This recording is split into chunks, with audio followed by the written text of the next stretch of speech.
Alright, so this is Russ in a Loewenhardt. Loewenhardt? I don't remember. That's something I have to keep practicing, and I need to record me doing it. Action stations. Maybe I should have saved that stream. Alright, so starting out in torp planes on a Loewenhardt. I don't know if I agree with that. Okay, so here's why I don't agree with that. So torps, alright, so when you're striking in early, like early game, your ships tend to be clustered up. So it's not usually an exeter on his own, it's usually an exeter with a friend and maybe a DD. And grouped up ships are going to deal damage. You know, they're going to shoot down planes. Kekdun especially. But you have a lot of options in terms of cruisers that you could bully with good broadside strikes, and you may come across a cruiser that's more interested in getting to an island position than they are in juking your rockets. I think rockets are definitely the play when starting the Loewenhardt. That being said, you could also start the bombs, in which case, hey look, you're harassing a Visby. Wouldn't it be nice to harass a Visby with the very accurate Loewenhardt bombs? So, if you, no, it's Loewenhardt? Fuck. Anyway, bombs are great against DDs, rockets are great against cruisers. You picked torps, which kind of suck against both. Torps are a backup weapon designed for dealing with battleships and kind of being the filler between having rockets and bombs. So, not really excited about the torps as a first pick. You might have taken them because, well, if I'm scouting, I might lose a bunch of planes, and the torps suck, so I could lose these and it wouldn't cripple me, which would be correct, but you're not setting yourself up for success if you're taking the weakest weapon out for a spin. It just resulted in a recall anyway. I think losing torps for your logic.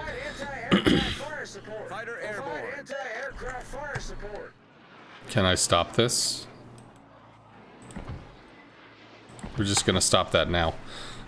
Okay, so in terms of losing planes, because you're like, well, I think you actually said in chat, I think losing torps was your logic. Understandable, I get you. But you don't have to YOLO. You don't have to go in on it. You didn't have to strike the Visby with torps that weren't going to hit anyway. You didn't have to drop and then go directly into a cluster of enemy ships. You could have just come south, dropped your fighter, scoped out the scene. Nothing interesting here. Headed over to B. Oh, look, there's an exeter that's alone. And you torp the exeter that's alone. There you go. You know, pick your battles.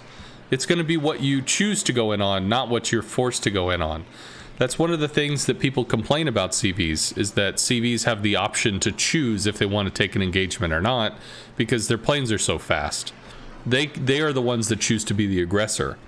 Of course, if a ship or whatever gets close enough to shower your hull with shells, well then obviously they can aggress on you. But in general, when it comes to planes, you make the choices, which does bother some higher end players, because they're like, fuck you, I don't want you to have the ability to make choices on me. Is what it is. But still, you have an exeter you could go after. You have whatever the hell that is that I can't see right now that you could go after. But yeah, and if you're hunting the destroyers and you're hunting them under the guns of two cruisers and a battleship, you might want to rethink hunting the destroyers right now. Maybe now is just not a good time.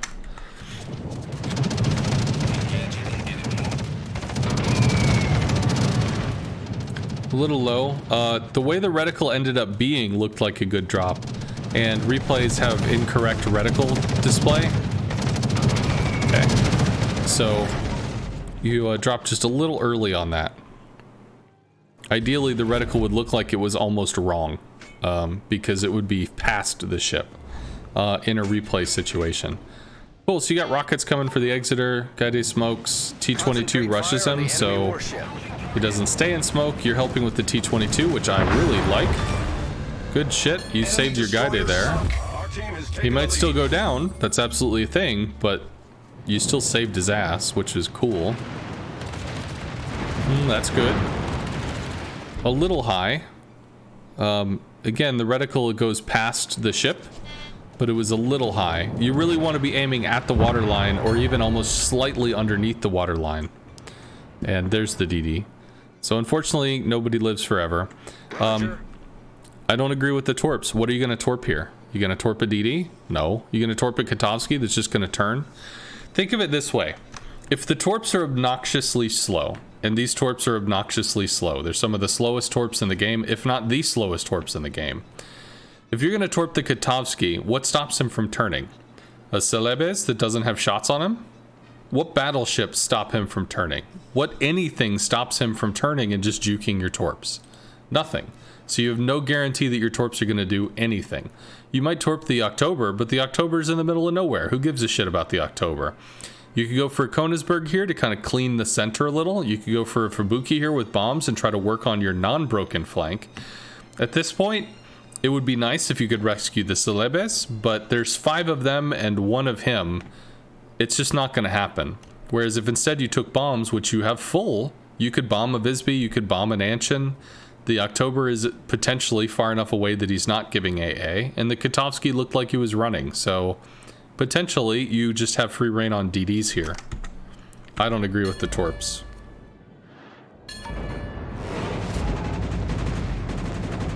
You have to lead way more than that because these are the slowest torps in the game. That's looking better. That's a possible line. That might actually give you a hit. It does. Königsberg is pushing mid, so this becomes a very present threat. Also, okay, so it's worth thinking of cohesion, you know, hold the line. Why is that a saying? Because in ye olden times where people would carry shields or whatever and they would have a line, you would know who's on your side of the line, and who's on their side of the line. So you retain cohesion. You retain, you know, the battle makes sense. You know where your guys are, you know where their guys are. Right now, you have a weird line. You don't have a line, you have this bumpy, weird thing that goes swish over here because of the Celebes, but swish all the way back because of C. The Makarov is basically putting his dick on the chopping block, and the Celebes is already is trying to climb out of the garbage disposal after getting sucked into it. No, no, no! So, realistically, are you going to be able to save this? No. But it doesn't mean that it isn't worth trying, because while the enemy is dealing with them, they're distracted, so you potentially have the ability to strike them. So you could rocket the Königsberg here, you could bomb the DDs here, you could work on this stuff. But in general, if you strike on the outliers, if you work on the Revolution or whatever, if you work on stuff that's all the way out here, and all of your team is over here, these guys aren't in position to do anything right now, but the Königsberg is. Königsberg can shoot the Celebes, the Markov, and potentially stuff over here if it starts to push out. There's a Fubuki somewhere, there's an Aoba somewhere. These are directly relevant. These are not because of how far they are placed away from the bulk of your team, not just the Celebes. So this dude is climbing out of a garbage disposal. This dude might look healthy right now, but trust me, this dude is bloody as fuck because the blades are biting into his flesh. Like, this is something out of a Saw movie where this guy is like, no, I really don't want to die. I believe in faith now. Whatever. Dude's dead. So you're going to be operating on stuff, and you need to pick the targets that are going to help your team in the near future as well as the long future. And these are actually a threat. These are not currently. But I mean, if you get bombs into an Anshin, not saying it's not useful, but you could be bombing a Fubuki instead. The Fubuki is close enough to kill people.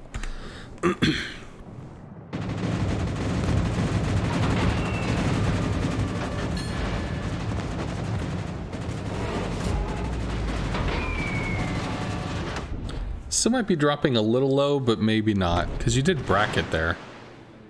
So there's a Fubuki, could have bombed him. Königsberg is good for rockets. You've got rockets on the Königsberg. Only thing you have to be worried about here is the island cover. Oh, which ain't that fun.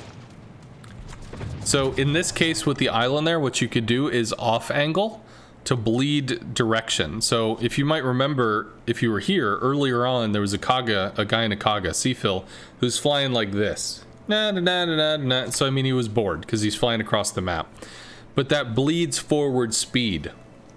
So if you swung over here, started your attack on this line, you bleed time, prep time, this yellow phase, you bleed time from point A to point B so you can hook in and make the strike without overshooting. Because you're going sideways and cutting in, as opposed to going directly at and overshooting. So that little movement could actually have set up the shot and given you the ability to take it. A little high. I mean, it was high. You struck upper belt. That was a battleship shot. You want to strike at the waterline. You want actually this reticle, and again, replay bug is going to put it high, but you want this line to be right here on this line where the water kisses the hull.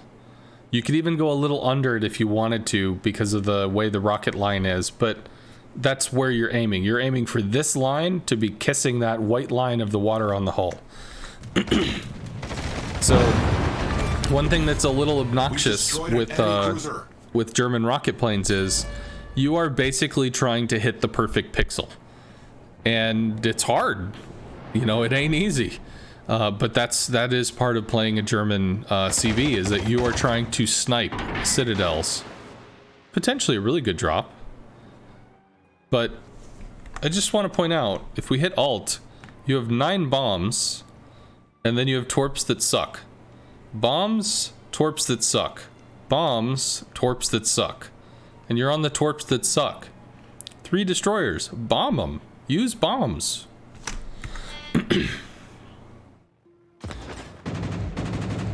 So this is just wasting time. You know, you're looking at them.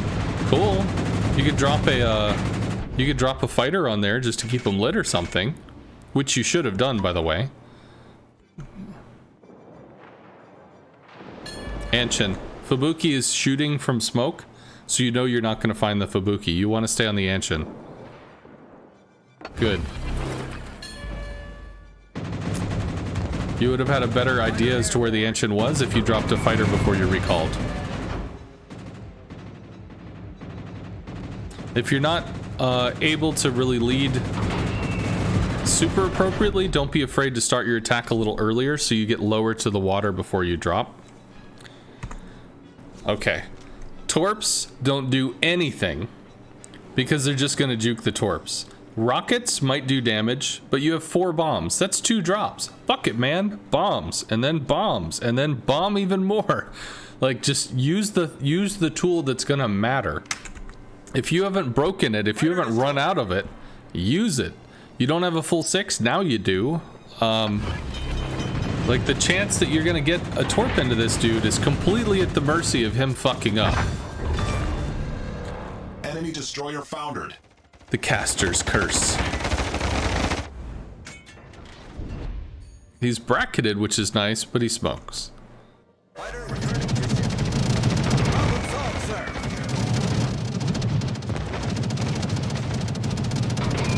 Hey, like that drop.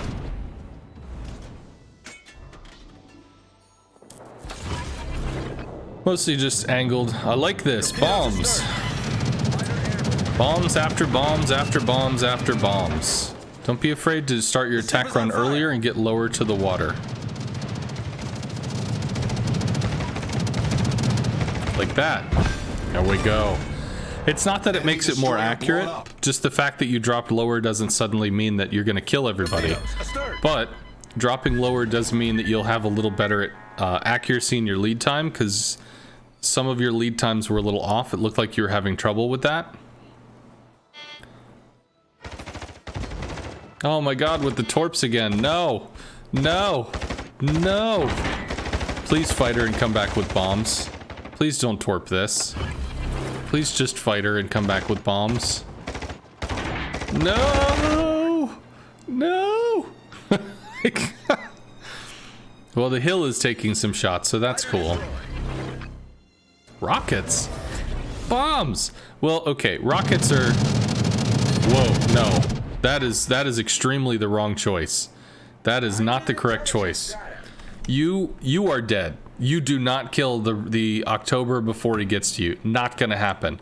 You kill the destroyer, then the hill goes over and takes A, and you win by points long term. Because the hill can outmaneuver the battleship for the rest of the fucking game, and potentially just kill his ass with torps if he is able to, like, surprise butt sex him or whatever.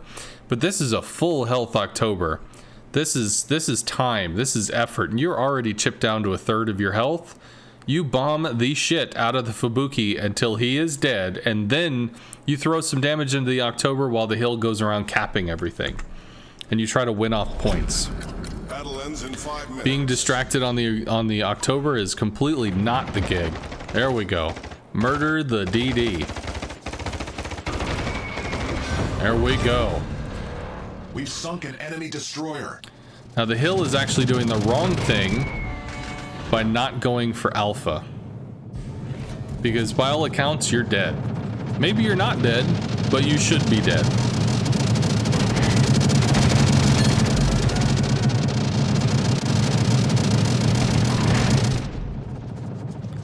I do like the maneuvering though.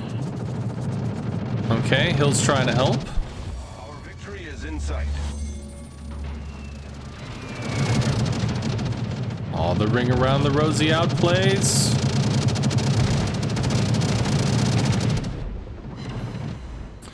What a fucking champion.